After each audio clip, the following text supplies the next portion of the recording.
You've seen it before, right? A classic tug of war, a pure test of strength. But have you ever noticed that moment when one team just collapses?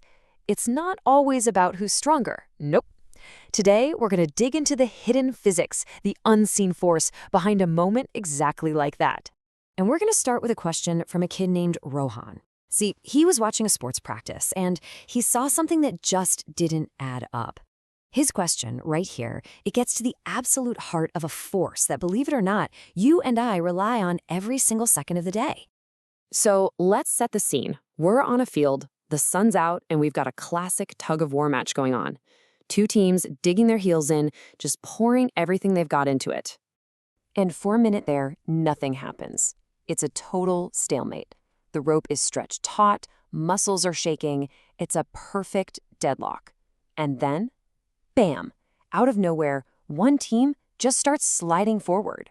Their feet lose their grip, and they're being dragged along no matter how hard they try to pull back.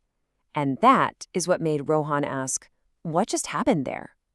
Well, the coach had the answer, and he saw it not just as a test of strength, but as a test of physics. He knew the teams weren't just battling each other. They were battling an invisible force. And that invisible force, it's called friction. It's a pretty simple idea, really. Friction is just the force that fights back against motion whenever two surfaces are touching and trying to move past each other. So in our tug-of-war, the two surfaces are, you guessed it, the bottom of the player's shoes and the grass on the field. That grip, that thing that lets them dig in and pull with all their might, is 100% due to friction. I mean, without it, they'd be slipping and sliding all over the place from the get-go. But here's where it gets really interesting. See, not all friction is created equal. To really solve the mystery of why that team slipped, we've got to talk about two specific types: static and kinetic friction.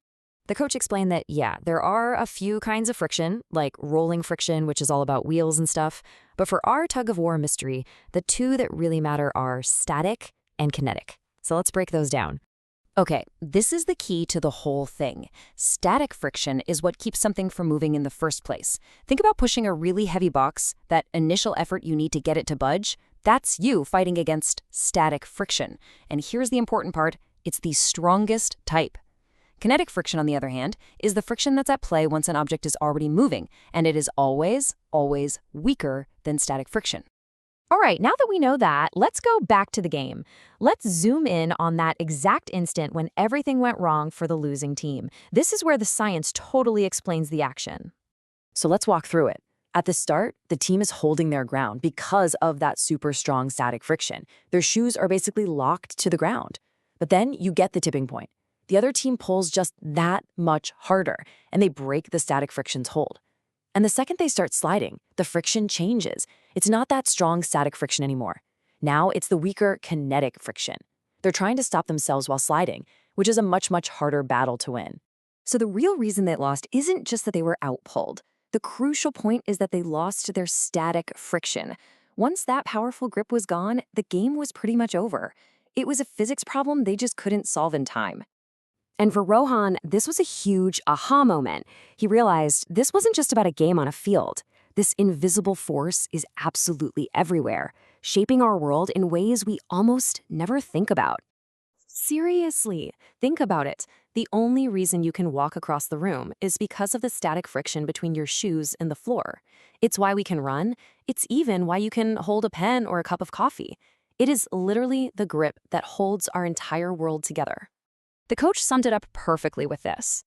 A life without friction would be like trying to live on a perfectly smooth sheet of ice. You couldn't stand up, you couldn't drive a car, you couldn't do anything. It's that fundamental. So, a simple game of tug-of-war ended up being a fantastic lesson in physics. And now that you know what to look for, that constant battle between static and kinetic friction, the question is, where else are you going to spot this invisible force at work? I bet you'll start seeing it everywhere.